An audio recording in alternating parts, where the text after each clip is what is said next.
Don't wait for me. Okay, I can talk and plug at the same time. okay. I'm waiting. Kristen's got to go, so. Say good evening. It is today, Thursday, the 28th of August. It is, thank you for coming to this business meeting of the Clear Creek Board of Education. It is 5:31 p.m. and I'd like to call this meeting to order. Flanagan? Here. Hay? Here. King? Here. McHugh? Here.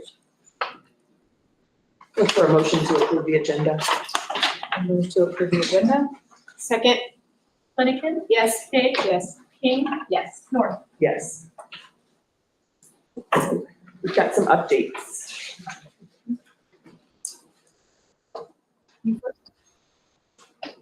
You first? Man. I don't know that I have anything to update today. Yep. I only have one update that I'm pretty excited about. So as you know, I'm on the board for Resilience 1220, and we are actually in communications with a student, a sophomore here at Clear Creek High School, about being a youth advisory board member for Resilience 1220. So I'm really excited about that, having a voice from Clear Creek High School in our board room and talking about, you know, what kinds of things this team thinks that we need to bring to the school. So I'm very excited about it. I don't have much. I attended the community panel partnership remotely yesterday for the Henderson Mine. I think I heard West speak in there. They were just giving their usual updates, operation updates, and employment updates and stuff. And I was lucky enough to attend a couple of the enrollment task force meetings over the summer. Only a couple because it was fun a lot, but I'm looking forward to jumping back into that and also listening to their presentations. Thank you. Yep. A very busy summer. With graduation in May and then sending kids off to college. Our house is really cool. So, but filled the summer with a lot of opportunities in the community. So it's always great to catch up with people at the Slacker and GTIS and Rapid Grass. I know the legislature's meeting right now. I'm glad to hear that, you know, K-12 was spared this time around, but I'm just concerned about what happens moving forward there.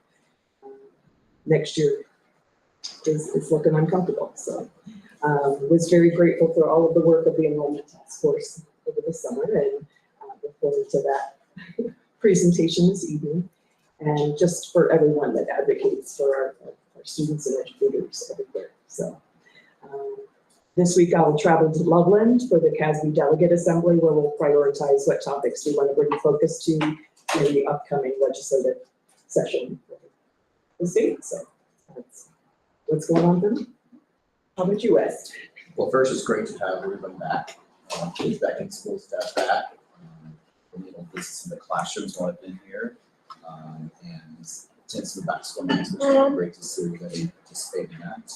I was at the Idaho Springs back to school night block party, where I saw our principal at that and the mayor being dunked by staff members sitting next to you and students. And it was great. All of my grades went to the skate park, so thank you for participating in that. Let's see, I participated in the Georgetown to Idaho Springs race. I will be fully transparent, but I walked it. So I did it under the limit, so I made it back. I made it down before they closed the run. So that was good. And no one walked past me. No one walked past me. Let's see, I did the Mountain Music Festival, which was a great opportunity to celebrate the high schools in our communities. Evergreen, Conifer, and Clear Creek were there. And I would tell you, watching the kids from Clear Creek doing the waxing and the sharpening of the edges of the snowboards and skis was incredible. I think it was great. I know you were there with the event, and they were working so hard. In fact, because of the work they did, Free Skiing Magazine wants to do an article on them. So we're gonna reach out to them next week to coordinate some quotes and possibly some pictures to them of the work they do. And we're still trying to work on trying to get a business connection for them so they can actually use their skills and make some money for the program for themselves, which is a great opportunity for that. The Henderson Mine meeting, and it was great to learn about the work they do. They are one of our partners in the community, and they do a lot of environmental work to make sure that the mining operations really are be considerate of our environment we live in, and the footprint of their organization, which is Grand County, our county, Lake County, and Summit County. So it's pretty extensive between mining climax and Henderson Mine. But it's great to learn about that and all of the money that goes back into the communities that they are working in. Let's see here. This coming next week, we have the Bootstraps Harvest Dreams 50th anniversary event. Kevin and his wife are going to join me for that event. And it's a fundraiser for scholarship for students here at Quick Creek to receive, which is great. They've been around for 80 years. So they've been giving money away and to kids, and I think it's in millions of dollars of funds they've given back to the community. And we have Touch a Truck coming up on September 28th at the Rotary Club here in Clear Creek.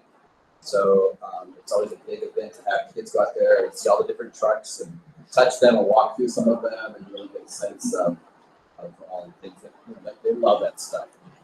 Back when I was like, ooh, you look at those big trucks with tires, I just how massive they are, which is really cool. And next week I have a chance to be principal of the day, so I'll be working with the staff there and supporting students and staff there for the day as Survey is out for the day. And in addition, the Roman Task Force, which we're going to hear about tonight in the those meetings, some great work to doing to support enrollment here in the district. We have a long range planning committee. It's September 3rd. And so we're recruiting folks for that. So if people are interested, please reach out to us at the district office to join. And then we're meeting with our community partners for after school programming for next year. How do we build stronger partners with our Idaho Clear Creek to support our students and making sure that all the opportunities that they need as they go through our schools. And then I talked to Tina about the Board of Education student members, and I think we're going to talk maybe a little later about that, or just. I can't, we were just gonna put out an announcement. Okay, perfect. So working hard at it. Thank you very much. That is a huge lift. And I want to apologize to the folks in the room. It's been impacted by technology lately, so I apologize to you all for working through it. Just thank you for the work you're doing, and I usually see to get all that taken care of. And we apologize for the website rollout. Very much. Check. And that's it. Thank you. I'd like to invite the Clear Creek Education Association. I have one more thing I comment, sorry. Oh, you want to talk about this week? And I do the update for the election process. Oh, yes. Yeah. Oh. So, those folks are interested in running for the board for the future. There's no more candidates that have been in the office will be filled by at the election. There is not more candidates than office to be filled at the election, including candidates filling affidavits of intent to be writing candidates. State law CRS authorizing the Board of Education by residents to cancel the election. Those interested with nomination petitions with sufficient signatures to qualify as candidates will be elected by acclamation. However, candidates' petitions and writing affidavits are due tomorrow. So if you're interested in being a writing candidate, if you're online or present, you can stop by and see Lori in the main office there at Carlson Elementary. Submit a write-in petition. And the first day of the district May council election is Tuesday, September 2nd. So sorry, I make sure I put that up.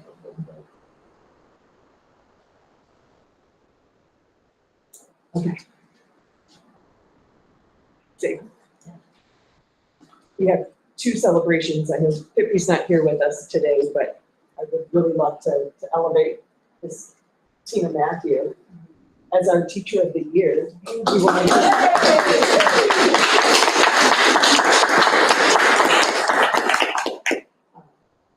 thank you Thank you. for, I mean, I can only personally attest to how amazing you are and how you touched each and every one of my children's lives. So actually, more than half of you in this room had some experience with them, but thank you. Thank you. I'll elevate Pippi there. I know she's not here with us, but we did get to talk to her about her at the end of Yeah. June. We elevated Right. her.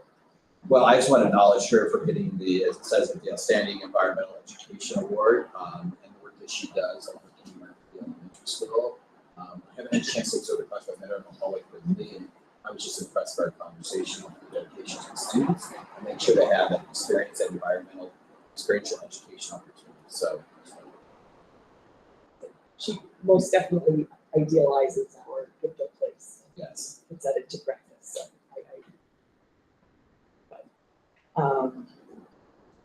thank you. So we don't have student board representation yet, but we are working on that, so. I'll just talk to it really quickly. We were asked, or we were given the opportunity, be student government, to take 4 students down to the CASB conference, thank you, in December. Last time we did that 2 years ago, that's where we found the school board representative. So the request came back, so we had 4 from student government, the request came back to say, let's open it up to the whole school. And so we are doing that. I think Maggie was gonna try to be here as one of our representatives, but we wanna open it up so we can have people who represent everybody and not just student government. So that's my only update. Thank you. You're No, doing thank a you. nice job, and thank you for, helping, tapping kids on the shoulder to. Yes. So I really do appreciate it. Absolutely. Now, if the members of the Clear Creek Education Association would like to join us.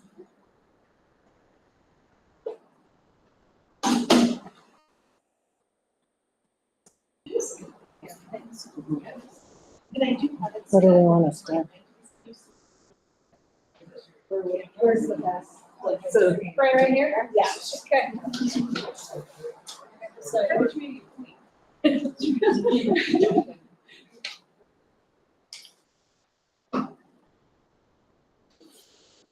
Good evening, members of the board, superintendent, and community.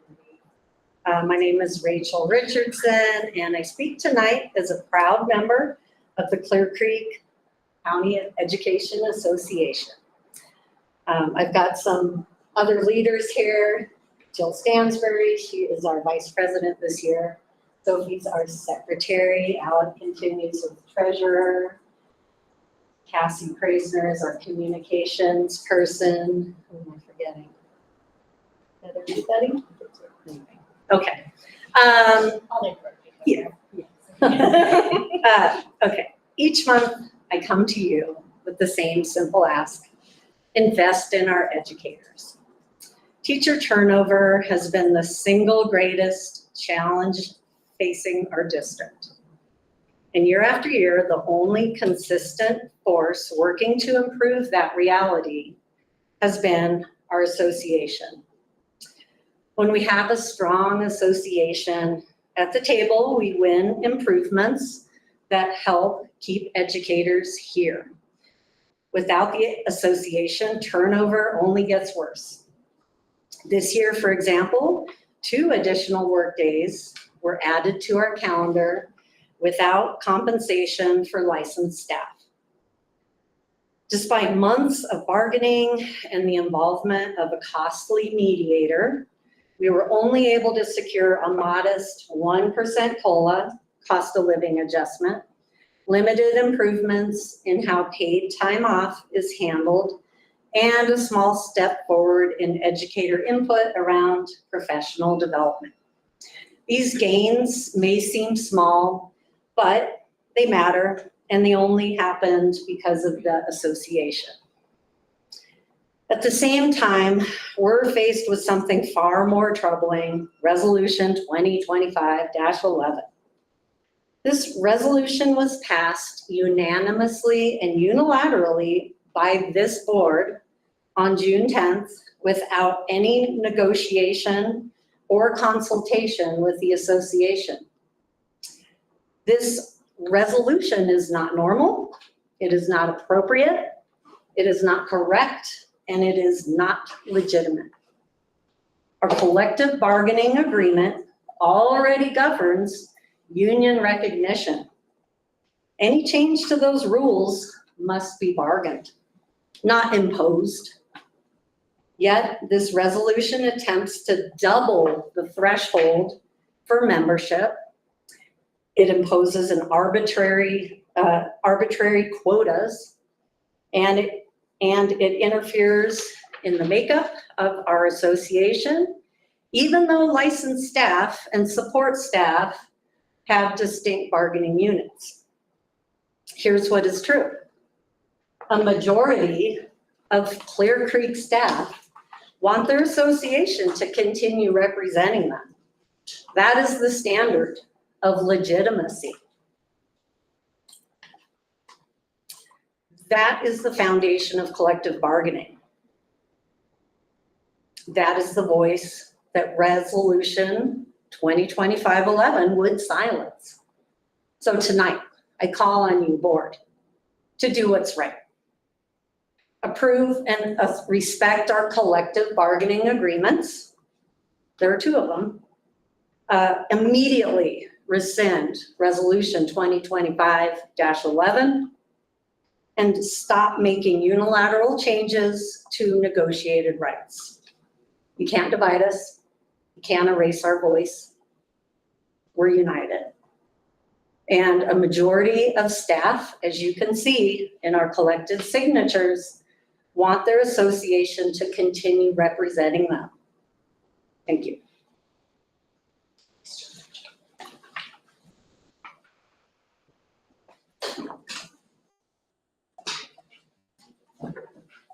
Thank you.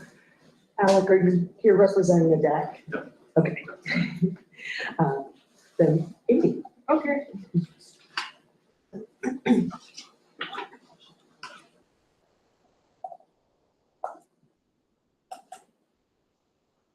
All right, for those of you that I don't know, I'm Amy Augustine. I am a parent of Jack, who's a freshman, and Etta, who is a 6th grader at King Murphy. And I'm representing the enrollment committee as part of the core team with Tom Harvey, who is at the football game. Go Diggers. 46-0 at half. Is it really? Awesome. That's sweet. That's cool. We have made really great progress on the enrollment task force committee, and we have some things we'd like to report out on and kind of get everybody updated on. You can go ahead. If you just tell me when you want. I know, I don't know about the animation, but we can go. The mission is the same. So the mission's the same. So the mission is the same as was stated earlier. We haven't changed anything. We are collecting data. We are engaging and developing new engagement strategies to highlight the amazing attributes of the school and the school district. And our vision, if we go to the next, or purpose, I guess, purpose is the same as well. I will highlight on a few bullets tonight that just some we've dove into a little bit deeper than the others. So, we have been diving into data. We've been diving into the barriers for enrollment, reasons why students and family enroll, reasons why students and family unenroll, looking into these things and trying to understand it to make enrollment better for the district. So we started with this. You can go a couple clicks. The core team, this was the original thought of how the core team and the 3 focus teams would be aligned. So there's a data team, an engagement team, and a marketing team. We kicked off right before the end of the school year. Fantastic showing. We still have like 46 people that are involved. Parents, teachers. Yeah, you can, and so you can go back one to the, yeah. So I won't say it's scope creep, I'll say it's involvement creep. People are really excited and excited or invested, I guess is probably a better word.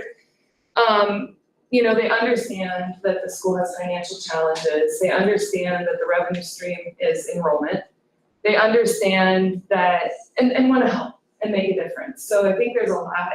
It's been fun to meet all of these people and understand the passion on why they have, everybody kind of has their own reason why they wanted to join this committee and how to be, where they felt like they could participate and make a difference. The data team I'll go through each focus group in detail, but we have members in each of the teams. We have leaders for each of those teams, very high. It was over the summer, right? We started at the very last week of school and people were showing up. We did it all on Zoom this summer and everybody was showing up. So that's been really great. We've had a lot of involvement with all the PTAs, and it's actually been fun. Like the PTAs have come together in this experience over the summer. So that's been an interesting thing as well. The school, the principals, we have people on the enrollment committee that are from, parents, but then principals, educators, all sorts of people that are joining and participating. So that's been really good. The yellow circles in the corner down there, that's really where we need the help here. That's where we need the help of Board of Education, and Marcy and Jessica and Wes, you guys have been great and very involved. But there's just stuff that, we can bring a lot of ideas and we can bring a lot of feedback and we can do some stuff, and then there's stuff we don't have the empowerment to do. We need the help of the school and the board to do that. And so we'll get to some of that when we get to the end. You can go to the next one. So core team, we established the focus teams. We meet every 2 weeks. We have agendas, we have minutes. We're tracking tasks, we're tracking, deliverables and due dates. So, I'm kind of a nerd that way. I'm a project manager, so that's something that I really like to do. What we need to focus in on now is there's been so many ideas and so many things that everybody wants to do. It's really now we need to help focus and create some prioritization so that we're really kind of we're not just going everywhere, we're making some strides in certain places. And we also need to, we're not there yet. This will have to be something that happens over the year and beyond probably, but we need to make this something that I call professionalization. This can't be a bubble that we get people doing stuff and it's super exciting now and it's, kind of brute force effort. We need to ingrain some practices and instead of a certain person doing something, we need to make it a role, whether that's the, PTA at the school or a principal at the school or, or a mom or dad or somebody, a parent that wants to do something that gets a role and that's their job, whatever that means. Cody on our team has a playbook like that from Rocky Mountain Academy, where they did this and then they kind of went through and said, even created groups of parents that would sign up each year with jobs that they would do that would drive forward this engagement and enrollment. So we're going to use that as a cheat and use that, plagiarize. Swipe. Imitation is the best form of flattery. So marketing team, did we skip data? Yeah, data. So data has been really busy. The interesting thing that we have found is that everybody wants to tell you everything. We have gotten a lot of information, more than I think we knew we were gonna get. A lot of interviews with people that have joined the district, with people who have recently left the district, trying to tease out why. I think that kind of led the data team into saying, okay, we need some more structured way to capture this information and a more uniform way to get at more people. So they are generating surveys that so then we can do something more standard with the data rather than it just kind of being verbal, just unstructured, I guess. So we're trying to get a way to structure the data. I know there is a discussion about how to get surveys sent out to our existing parents. And then even when we're doing interviews with, people that have left or people that have come in, that we're collecting that information in a more common format. So that's ongoing. There's also an alumni survey that has been created. Melanie created that and is working to get it approved. All these, surveys need to be approved before we can use them. So that we can ask recent graduates not only about their success stories and like what they loved about Clear Creek, but also maybe the constructive feedback that we could have from them. We also want to, I know it's new and we don't have enrollment numbers like really yet, officially, but comparing where we have gained, and we know, kind of word of mouth, but we need to know where we've gained enrollment and where we haven't. And then, as I said, it's been a little unstructured, so we need to if we have a list, we can go through and try to contact everybody if they've left or if they've come. I know we've got a big group from Gilpin, so would like to understand that, why, but we just aren't there yet. The last thing on the last slide was about, Heidi has, I don't know if she's on, but she has reached out to the DU Daniels School of Business, and they have some outreach programs that they can work on. Graduate students will work on these types of data projects with us. So she's engaging with them. She's talked to some professors. So that's pretty cool. They're not back in session yet, but now that they are, she's gonna have them help us collate this information. Marketing team. So I forgot. We have these gorgeous one-pagers, we're calling them, one for the elementary crew and one for the middle school, high school, front and back. They've got parent testimonials on them. They highlight. So what we did with the people on the enrollment committee is we had everybody brainstorm the reasons they love Clear Creek. And we did, kind of pulled all that together and had people vote, rank, force rank it. And then that manifested itself in this flyer that we've been handing out at Rapid Grass and at the Evergreen festivals and at the GTIS.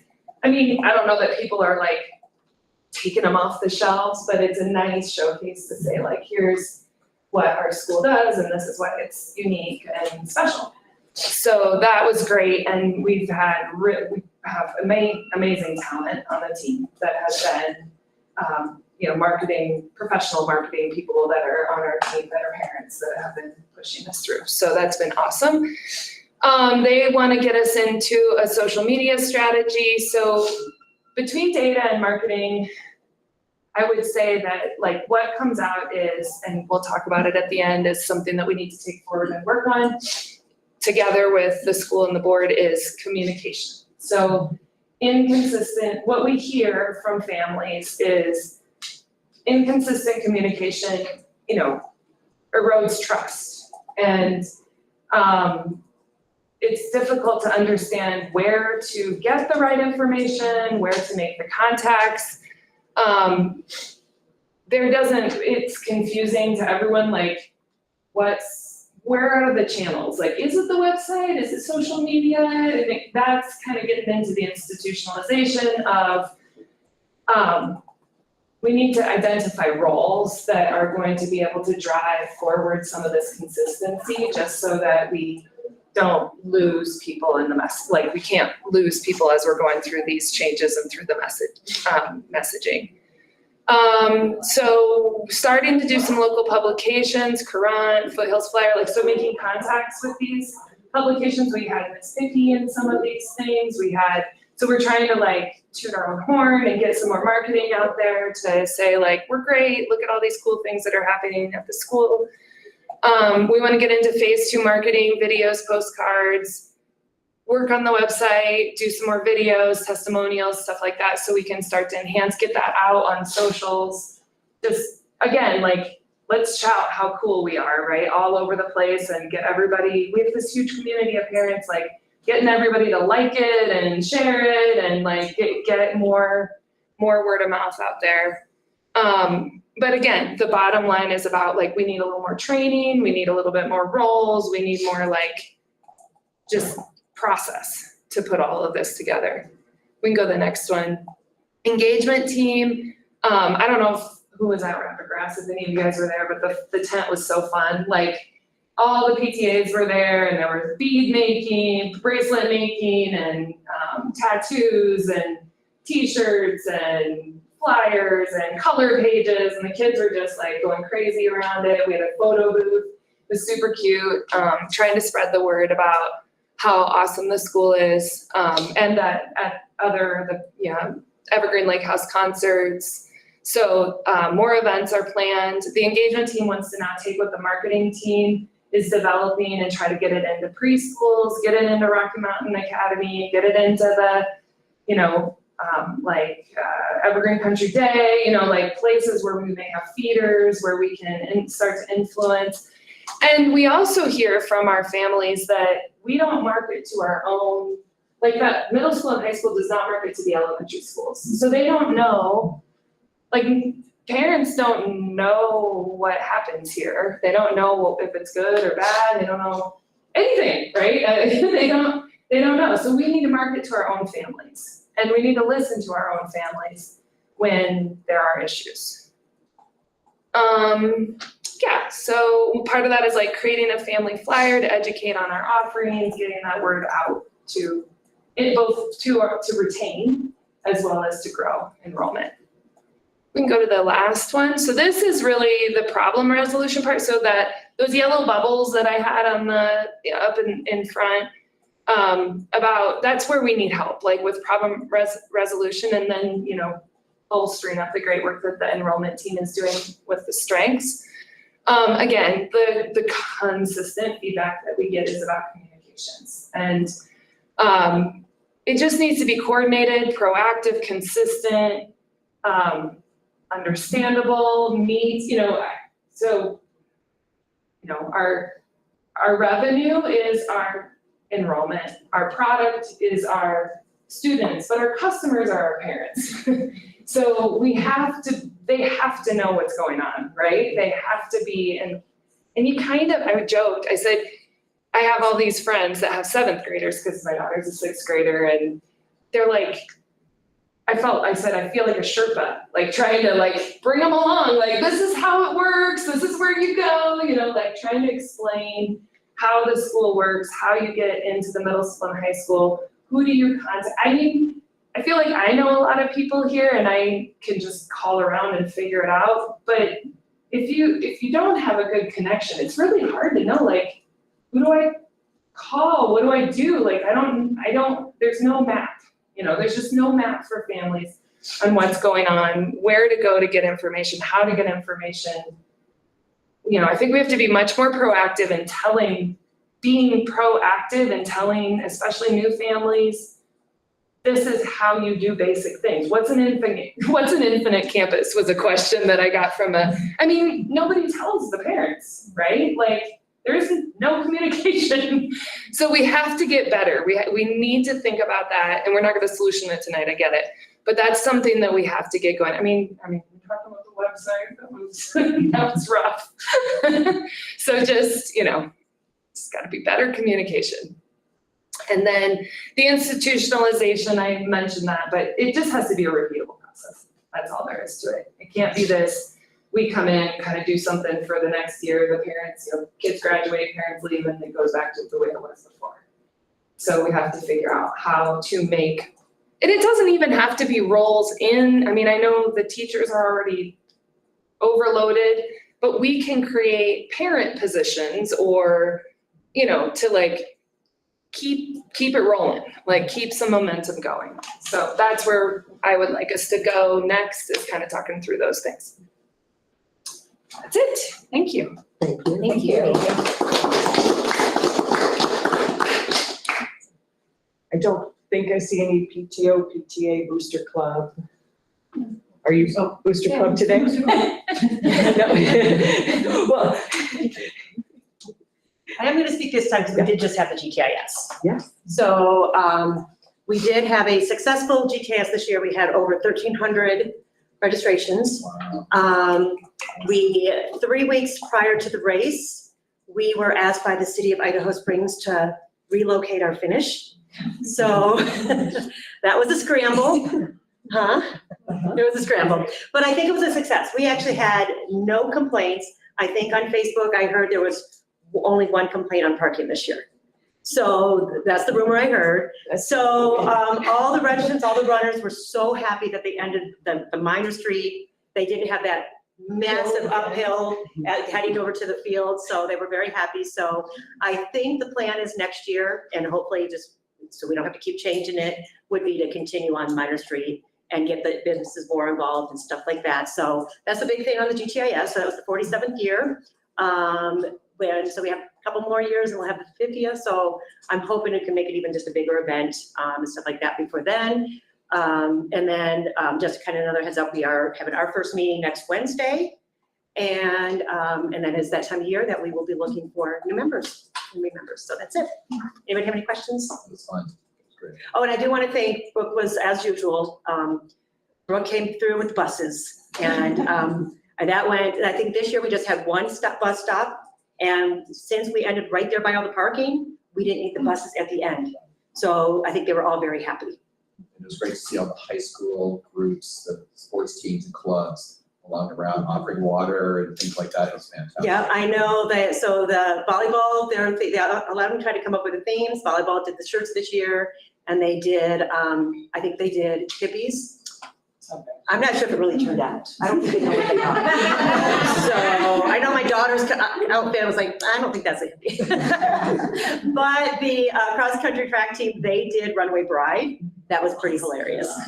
So yeah. I loved the finish being downtown. It looked really fun. It was very active. It was and crazy. I really appreciate how quickly you all could pivot that work because I do think it really showcased downtown in It a really nice did. way. And I think the more we can do that, I just think it's a win for everyone. So Yeah, and thanks for the flexibility. I think it ended up. Thanks, yeah. It was a lot of work. But I think it would look great to start when we start getting closer, like, you know, that you could advertise, you know, like, you know, Idaho Springs, like this is the home of the GTIS. I mean, 47 years, not very many races have been around that long. So anyhow, that was it. Yeah, thank you.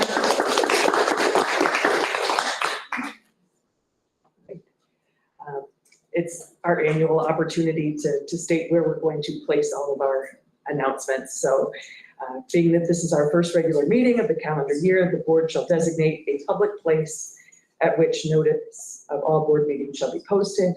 In the event of such action is not taken annually, the designated place or places used the previous year, but it is our website. We will continue to post them in each building, but that said, we're on the website, is it now? Because that has been a little bit of a. They're definitely there. Yes. It's just a So, different path to get to. So when you go to the district site and then you do the pull down for district information, then you go to the Board of Education and that information is in one of those blocks there. So there, you can see the map of your representation, you can see our policies, but there is a link there for all of our postings. So, excellent. Any other questions on that or suggestions of, you know, random places we should put them? Okay. Then I would like to move on to discussion of the collective bargaining agreements, and I would look for a motion to approve.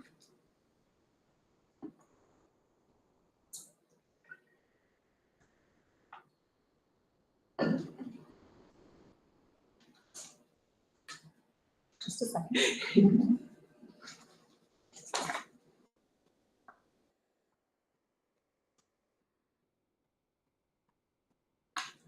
Did you know, Lori, that August on our website says there's no events?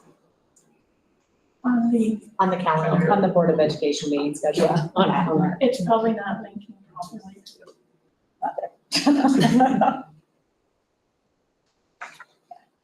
There's also no tour the school link.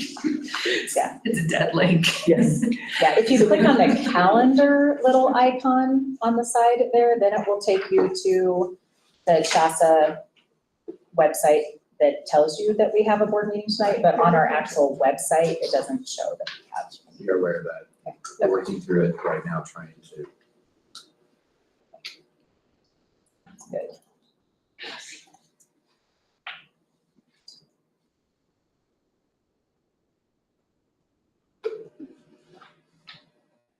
Well, to end the awkward silence, I would move to approve the collective bargaining agreement between Clear Creek School District and the Clear Creek County Education Association. Do we need to do each one individually? I was gonna, Oh, sorry. but I wanted to do one at a time. Yes, Looking for a That's my second. motion.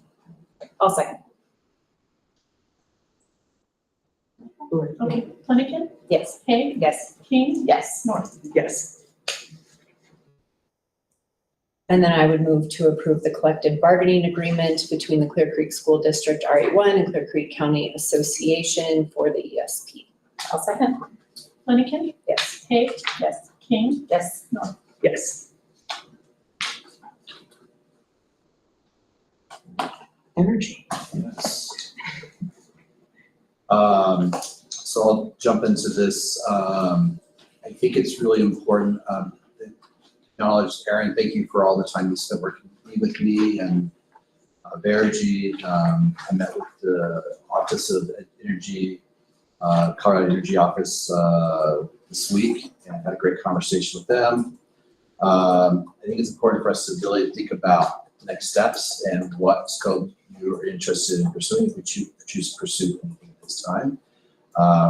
There are three options. One is energy efficiency, the other one is solar, and the other one is smart building solutions. And each of them have a unique aspect to support reducing the cost of energy for a school district. I would say the first one is energy efficiency. There are definitely some low-hanging fruit in that arena with old systems, including this building in King Murphy in comparison to Carlson, which is a newer school that has all that update happening. There are some things we could do to really save some money without the cost of energy these days in this building and in King Murphy. Solar is another option. The challenge is that this site is in the core electrical area.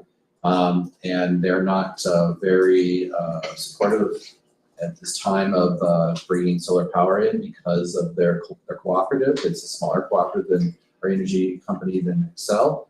And so there's concerns about that. And also location, making sure that you get enough solar sunlight to produce the energy that we're hoping.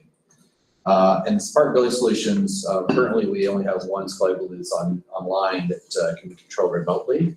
So if you need to kind of monitor the energy usage of the building, Carlson's the only one that can do that with right now. And it'd be nice to have this building in King Murphy in a way that Aaron and his team can monitor and make adjustments as necessary. Sometimes here in Colorado, you have a cold morning and a sunny afternoon, and you need to adjust accordingly for those changes in the environment as it happens during the season or during the day.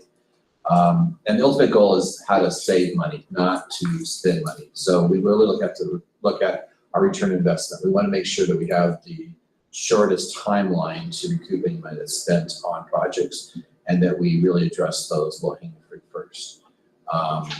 So there's lots of options. Talking to the office, the Colorado Energy Office, I will tell you that the funds that were available last spring when you had the presentation are not available any longer.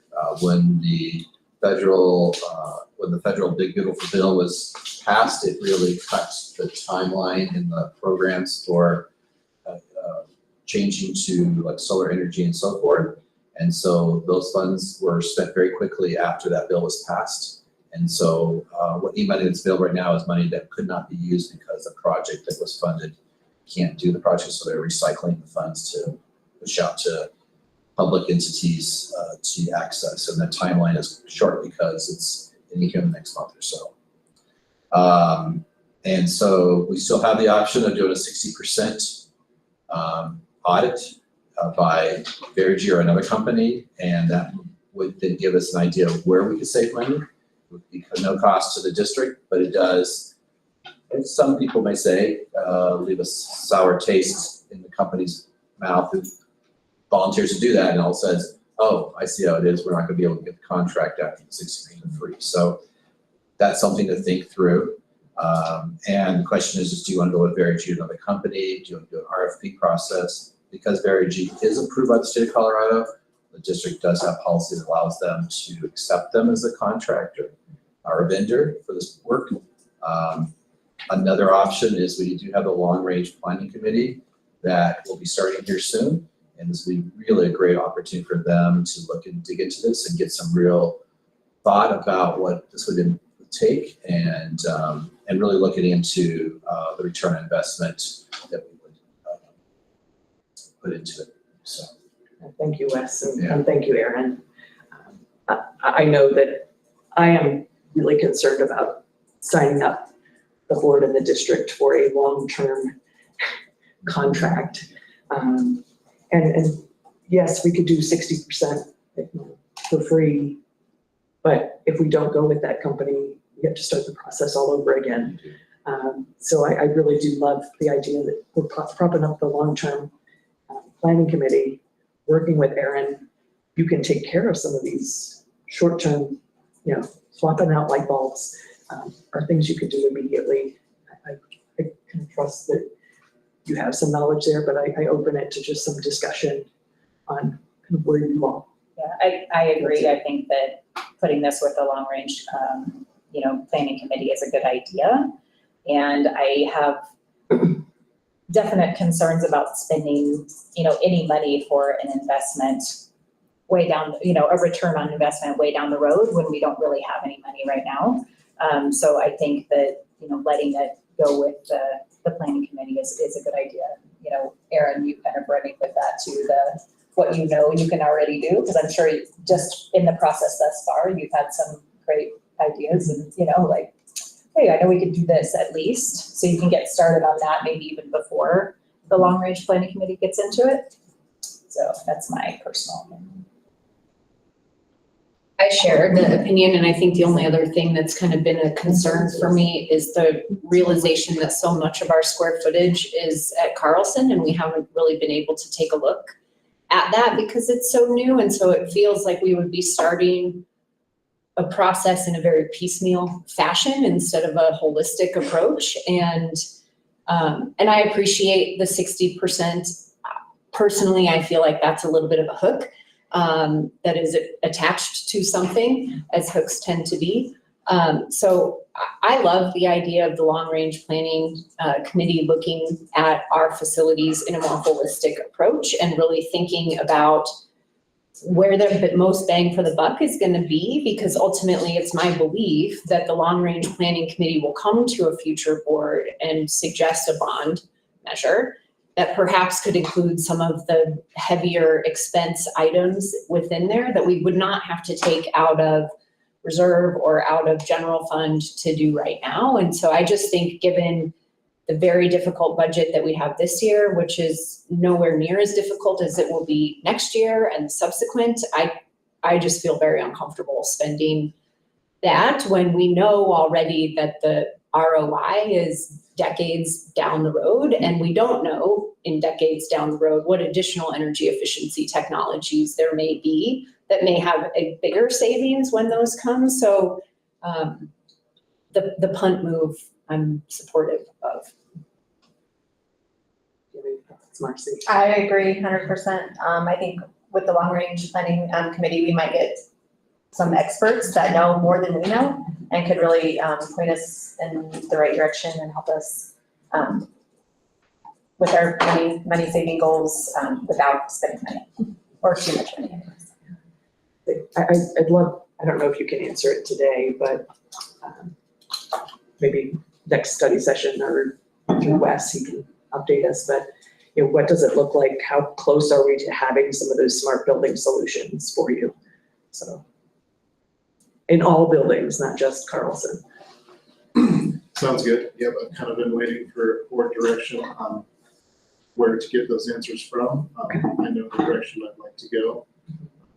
Get those answers as soon as we have a decision here. Should be able to have it for you. If not, the next board meeting, the following.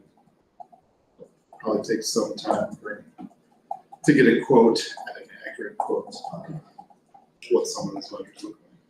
Thank you. Are there any other items the swapping out lights and the energy efficiencies on the HVACs seem to be like the two big fish, but are there any other suggestions of numbers we'd like to see? Okay, but yeah, if you could find out on those. Actually, I shook my head no, but I think I meant to say yes. Okay. I know at one Expected. Thank you. I know at one point in time, we talked about glazing the windows at Carlson.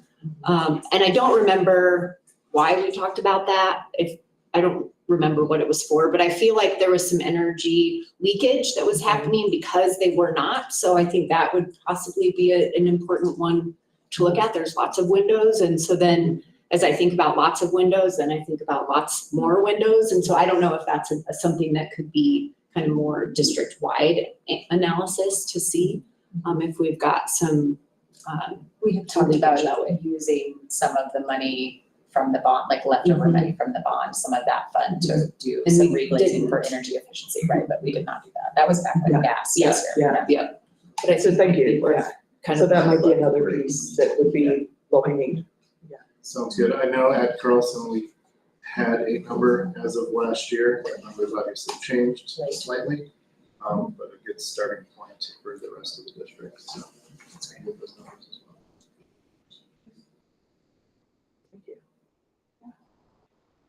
Thank you, appreciate the guidance. Thank you all. That's all. All right, we're into policy work.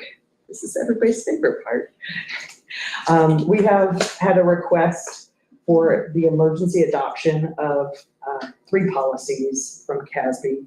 I guess it's 4, JRA, JRC, KLG, and KLG-R. So those are relating to student records and release of information, the relations with state and federal agencies, and then relations with federal immigration officials. We did, what I didn't see in the packet was, we did put a kind of a practice in place with Tom Meyer around when someone comes to a school building, and we had asked if we would please wait before ICE was invited in, so that the lawyer, Brent Case, could evaluate that it was in true form a judicial warrant and not just some other form, because we want all of our families to feel safe coming into our buildings. We want them coming here being educated and to not be feeling that, by leaving home, that they've lost that security. So, I feel comfortable doing our first pass on this, but I would like to see where that practice fits with some of these policies as well. If maybe that practice needs to be in one of the policies, or if we just relate, add that little notation to please see that practice piece, so. Yeah. Yes. Just a question, no judgment or political position on it, but in our notes, we are shown that all 3 of these policies are required by law. And so I'm very curious if we are relying on a practice and not a policy, are we in violation of the law? Because we don't have the policy yet. Correct, because CASB is saying that these are required by law and they need to be passed in an emergency fashion. And if we're saying we have a practice, I feel as though we are potentially opening up ourselves to federal lawsuits. So I can answer. So some of the things in here are, so the first one is about student records. So taking out place of birth.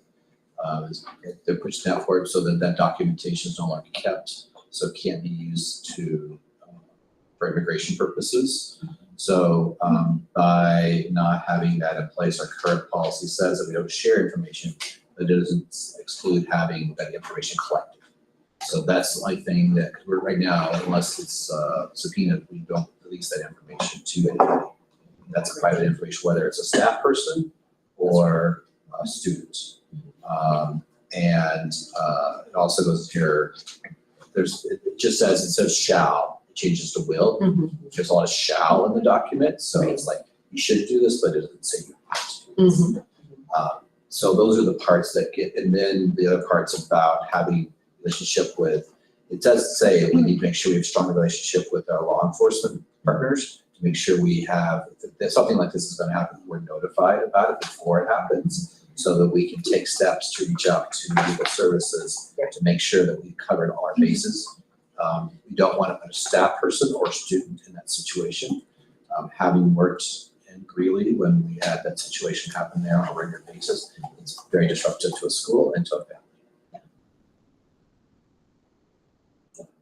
So I don't think that our practice is out of alignment, but I would like in study session for us to better. No, I think our practice is fully in alignment, but I don't think a practice equals a policy. And so my concern is if we are leaning on a practice because we feel like it's adjacent to Well, or the within the policies spirit. didn't exist before, so. No, I understand that, but we are being asked to pass this on an emergency basis, and I'm just wanting to kind of have some clarity around your comment about our practice when we're being advised to pass this policy on an emergency basis. So an emergency to me means like right now.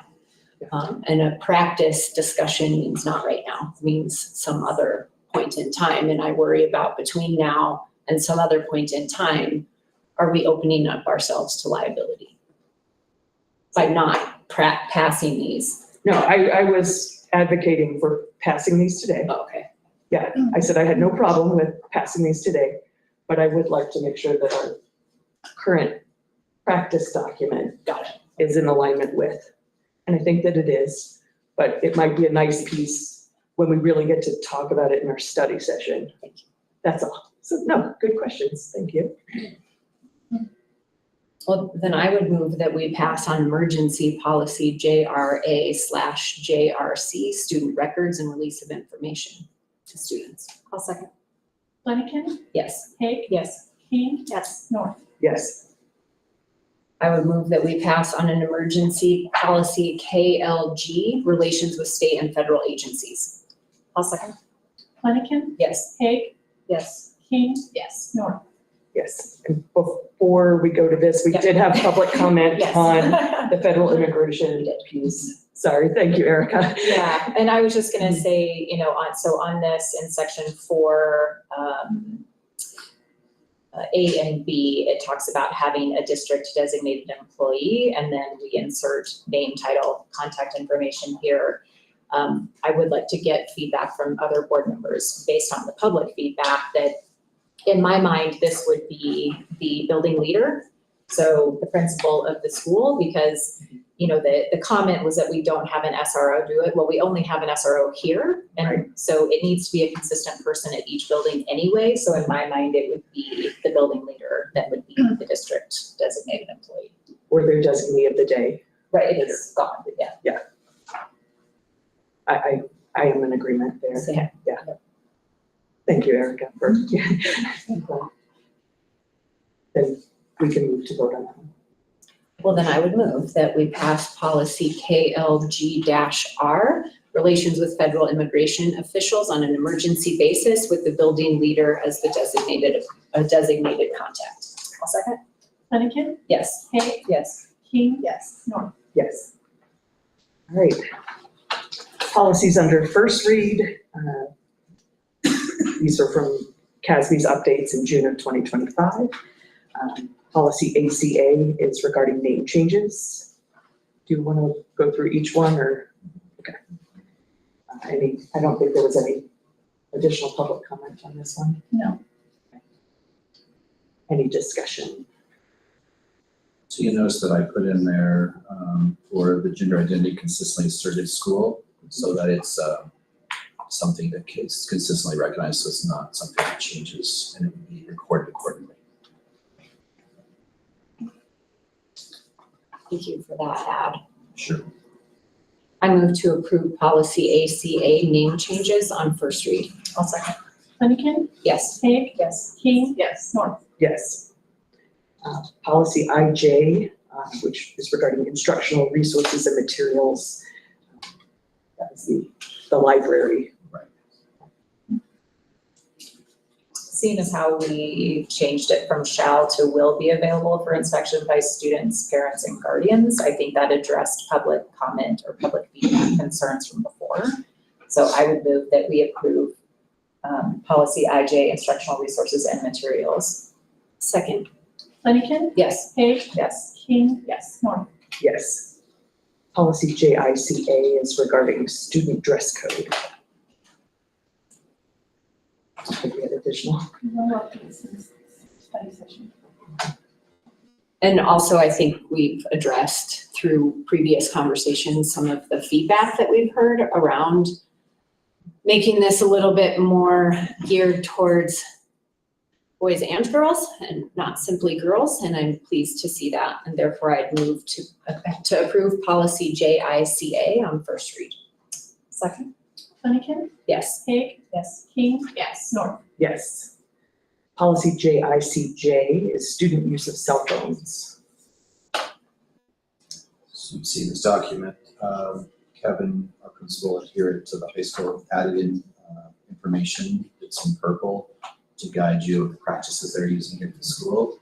And I appreciate his effort to educate the community at the back to school night and his communications about the policy. And I was just talking today, when we did the beginning of the year meeting this morning, that all I've heard is positive from folks regarding this, because he's being really sensitive to all aspects of making sure if parents need to go to students, that his office is willing to take care of that for the parents. But phones are still available and they're locked up in their backpacks or whatever. If we're in an emergency situation, we can still access in case they need to. So he's taken all the steps to make sure that they're out of sight, out of mind for the students, and they're focused on their learning in the classroom. And so our hope is that will show benefits this year.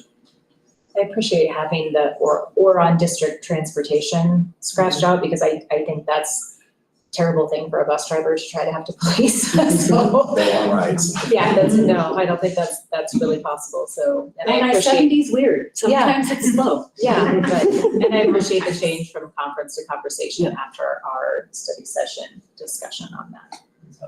I also really appreciate the comments in there around the recognition that sometimes you need your device in accordance with your 504 or your IEP. So I really also appreciate calling that out specifically in here. I move that we approve policy JICJ, student use of cell phones on first read. I'll second. Flanagan, Yes. Haig, Yes. King, Yes. Norm. Yes. Policy Here's the J, fun one. policy JLCD, administering medications to students. So based on the conversation we had at the study session, I reached out to a sister district and Yes. talked to a legal office, and they said, please use ours. It's very confusing when Cassie sent out. And so they said, just review ours. So, and you have a copy. Thank you. This is much more clear. And doesn't seem to contradict the paragraphs ahead of it. Or the other. Or the policy. following or the other policies, so it seems clear.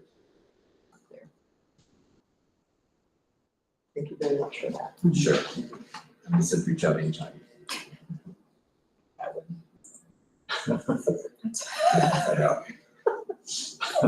Well, with those significant and improved changes, I would move to approve policy JLCD, administering medication to students on first read. I'll second. Flanagan, Yes. Haig, Yes. King, Yes. Norm. Yes. JLCD-R. We also have the JEFCO. Much more clearly written policy. Especially for the office staff. Mhm. So again, thank you. Sure. I have the same comments on the clarity of this one versus the one we had looked at before. I appreciate that very much. I move to approve policy JLCD-R, administering medications to students. I'll second. Flanagan, Yes. Haig, Yes. King, Yes. Norm. Yes. Policy KEC, public concerns and complaints about instructional materials and library resources.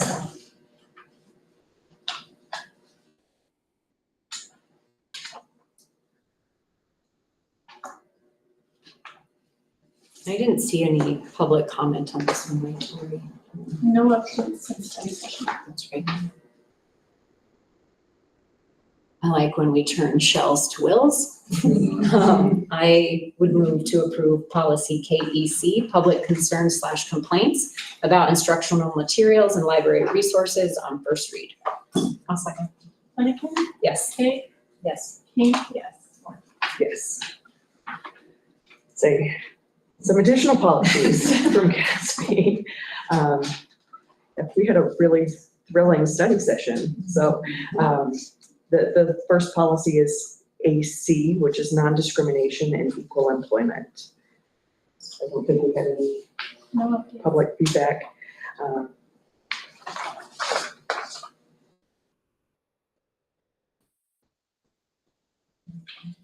No changes. Move to approve policy AC, non-discrimination and equal employment on first read. I'll second. Flanagan, Yes. Haig, Yes. King, Yes. Norm. Yes. Policy GBEE, staff use of technology. So you'll notice in here that the addition of the guidance that was given during the study session, so you have a paragraph in here about staff use of social media. So that was added as a paragraph, it's the fourth paragraph of the document. Also, it's on page 5 of the document also.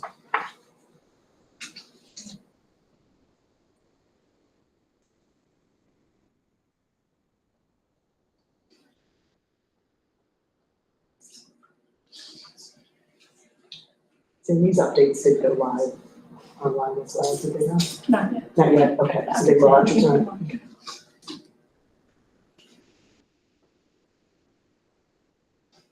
Thank you for those additions. Move to approve policy GBEE, staff use of technology on first read. I'll second. Flanagan, Yes. Haig, I was just gonna ask, since there were changes, if there was any discussion on the new pieces. I like the new verbiage that has been added. I think it helps to clarify what's acceptable social media use versus not appropriate, so. I still say yes. Yes. Haig, Yes. King, Yes. Norm. Yes. Policy GVJ, personal records and files. So this policy reiterates that employee evaluations are not public documents. It's teachers, staff members, and principals.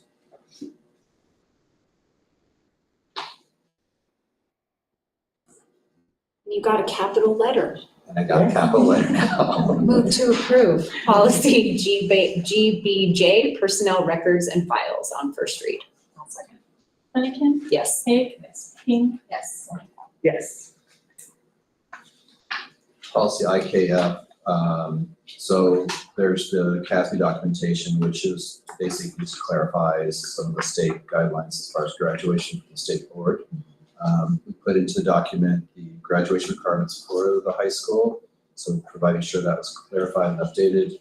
We also put in there the performance scores for the assessments that students can take for graduation, which includes AccuPlacer, the next generation AccuPlacer, ACT Workplace, advanced placement courses, ASVAB, IB, and SAT.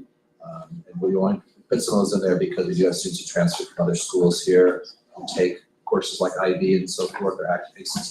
We want to make sure we acknowledge that when they transfer to the school.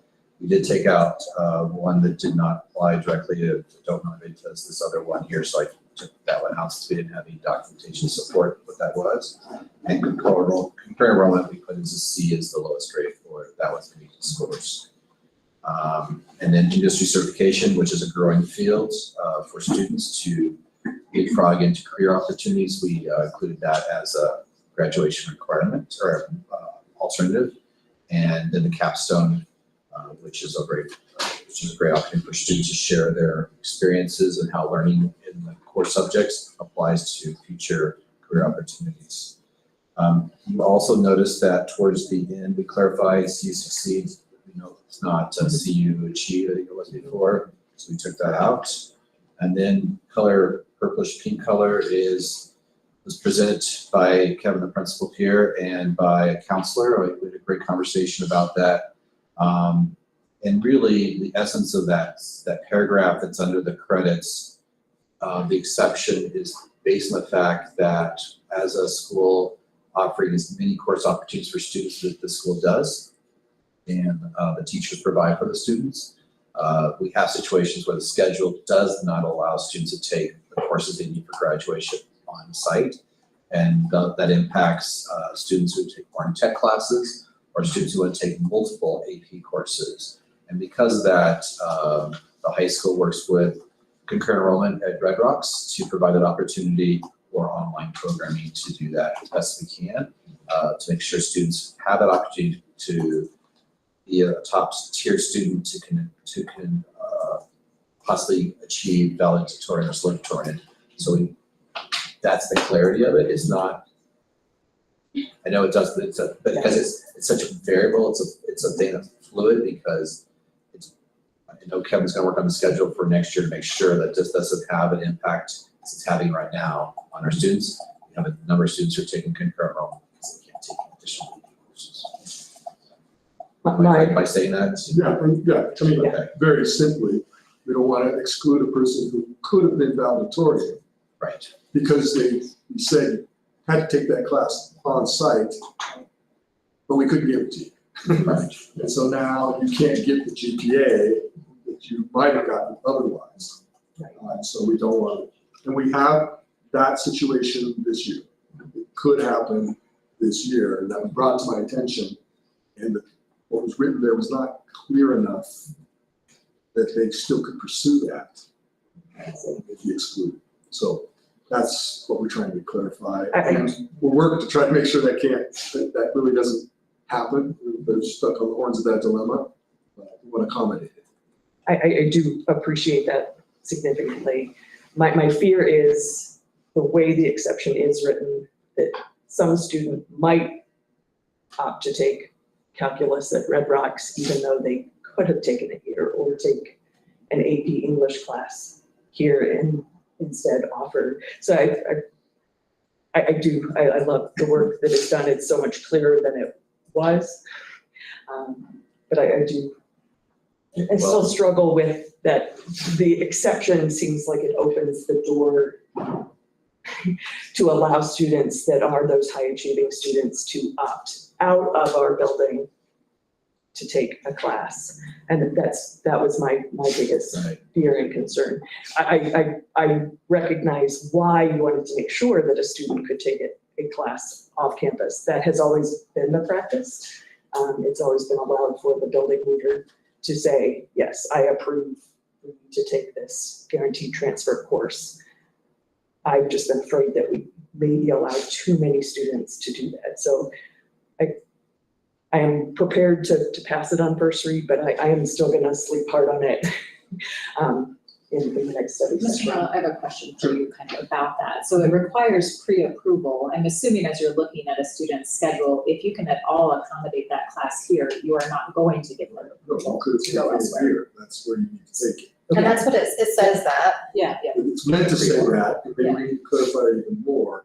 The exception should only apply if we somehow could not offer the class that they could have taken, or they would have had to give up more tech or some other part that they're pursuing. Right. Because that was what was really gonna happen. We'd probably have to say to one of these students, you can't go to more tech. Yeah. Not if you want to be valedictorian, because that AP class is only here in the morning, and you can't take that same track in the afternoon if you want to that. So you gotta choose. And it really, that's how it's meant to be applied. And yeah, we want our valedictorians and salutatorians to have been in our school, right? Part of our community. You don't want to rent that person. They're us. So we wouldn't want to see that happen. And we recognize that we're a small school trying to give a lot of options. And in our current schedule, we can't spread those AP classes out across the whole day, not yet. Okay, thank you. Yeah, so we had one other question from a parent. Their concern being that the deciding line between valedictorian and salutatorian being 0.003. And I think that you could probably speak from experience on how close are valedictorian and salutatorian typically. And I think that that's like very, very rare that we're gonna hit students that hit exactly that mark. Yeah. They're gonna be distinguishing. It's very hard. Yeah. so, Not impossible. right. And the dividing line needs to be somewhere. I was just wondered if there was a logic to the 0.003. Well, I didn't put that number, that Yeah. number was there, and it made sense to me, so I didn't change it. I was like, oh, that's gonna be very rare that we would hit that mark. So I didn't do any more calculus to figure out. Yeah, and by looking at when the policy was last changed, I think it took place after we had the last time when we had a valedictorian, salutatorian, but I just wanted to make sure that we So it was a still. different number at that time? I don't know if there had been a number, so I think Okay. that's where they came up, maybe with that number, so. Yeah. Are there any other questions or Just, comments? just a formatting, in this same section that we're talking about, it looks like there should be 5 bullet points. So after we have be enrolled in a certified high school program for 4 years, I think we return, and then have earned 18.5 credits as another bullet. It's just kind of all running together. I think that would help. Sorry about that. Thank you. I would move to approve policy IKF, graduation requirements on first read. A second. Flanagan, Yes. Haig, Yes. King, Yes, Policy IKF-E, this is just reasserting that students at the middle school can take high school courses and earn the grades that will impact their GPA both at the middle school and at high school. It is also a document the parents will sign to allow their students to do so. and I thank you for clarifying that, because I know it had been a different experience in the past. Yes. I'd move to approve policy IKF-E, middle school students taking high school level courses on first read. Second. Flanagan, Yes. Haig, Yes. King, Yes. North. Yes, Policy IKF-B, graduation exercises.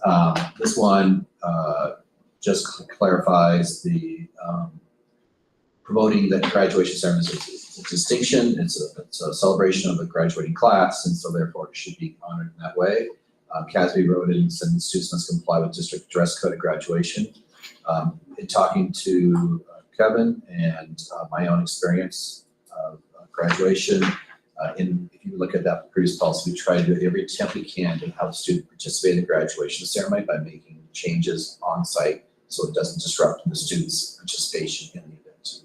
Because you only get one chance to graduate. And now we're matching clothes. I move to approve policy IKFB, graduation exercises on first read. I'll second. Flanagan, Yes. Haig, Yes. King, Yes. North. yes. Policy JS, student use of technology. Right, so this one in here, the only thing there's some updates, I believe some red line crossing out some items. The main thing about this one is that now when the students log into their Chromebook for the first time, it does have the fact that they are responsible for their Chromebook and the damages that will happen to the Chromebook, and that there will be consequences if they damage the Chromebook. So that's highlighted in this document, and it's also so the students and parents have to know.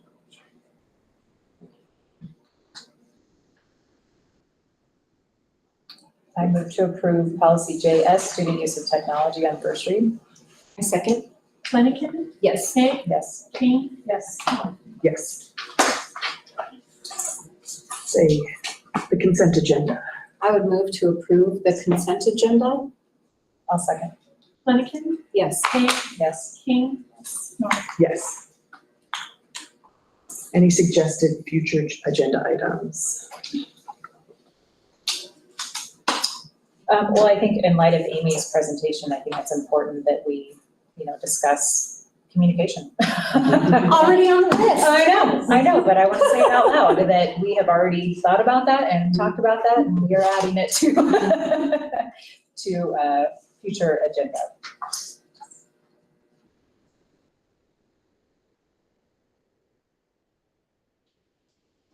Say, do we have any public comment? We do.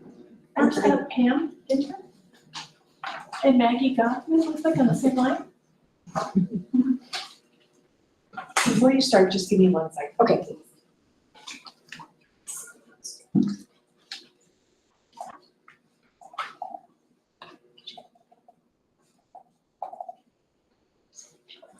We can pull up another chair. We're just wasting.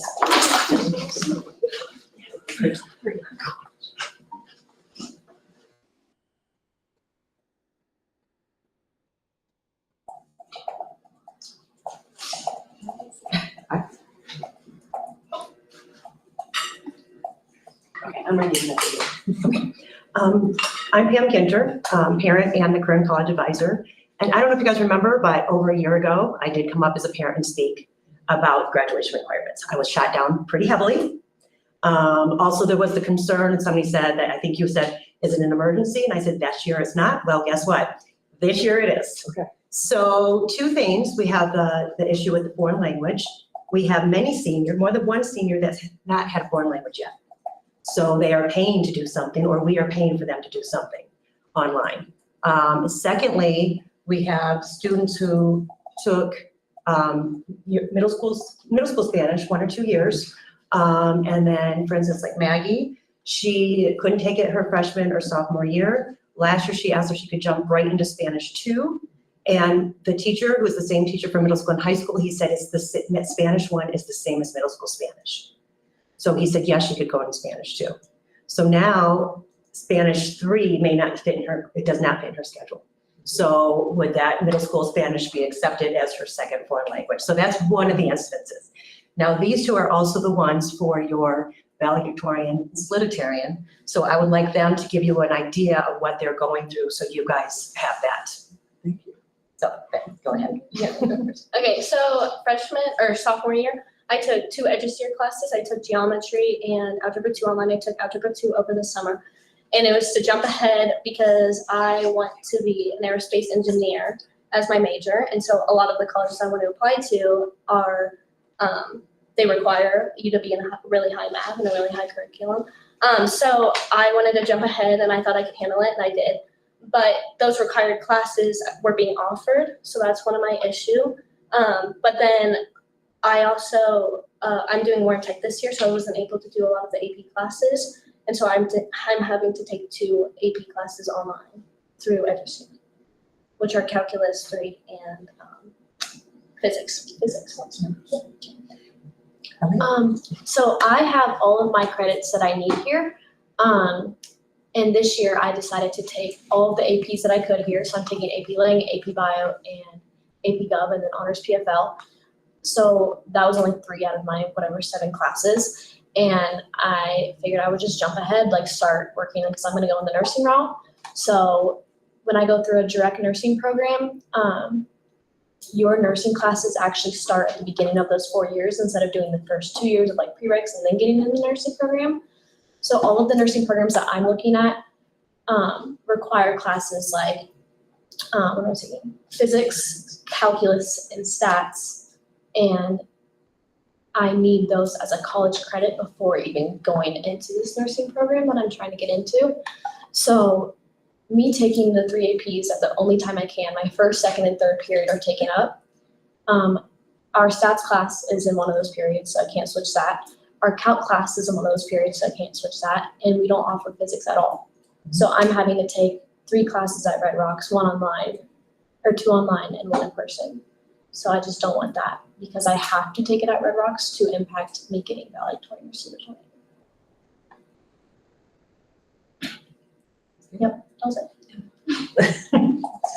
Well, I have a question, I guess, for everybody. Doesn't that fall under the, I think it will. it does in my mind, yeah. Yes, I think we have a pathway for that, I think we do too. to stay in the valedictorian and salutatorian process, yes. So I think this fits kind of like, we kind of knew there was a little bit of concern from the board. So we just kind of wanted them to come in and kind of like, we looked at everything possible. And this was the only thing that we could get to fit to their schedule. So that's why. Thank you. Thank you all. Also, great job. Yeah. Great job.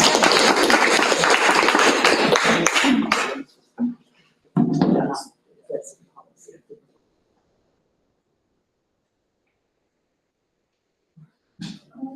We also have Lily Williams. Do you want to come up? I'm just gonna say. Okay, hi, I'm Lily Williams. I'm the art teacher at Carlson. It's a job I love. I love teaching art. And I should also just let you know, to teach art part-time 1 day a week is impacted by the fact that I have a full-time job outside of this. At Carlson, we follow restorative justice protocol.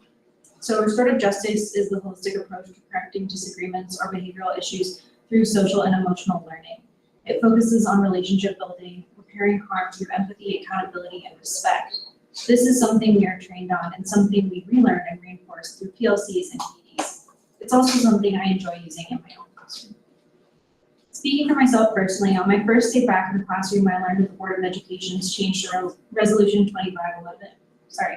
2025-11, and the subsequent unilateral vote that happened over the summer and without CCEA's inclusion or involvement. How disappointing. What a way to set the stage for the new year. I think it's time to call in the restorative justice questions that we teachers so often employ in the face of difficulty. So, what happened? What are the effects? What could you have done differently? What could the solution be? And how could things be made right? Thank you.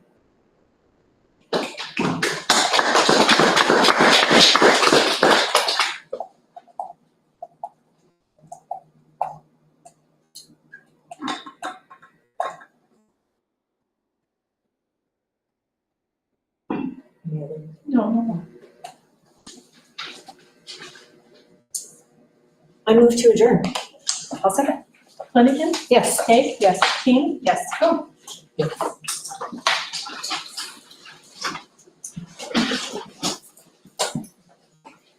So I appreciate the site. But I was like, oh, this has been going on. So Elliot,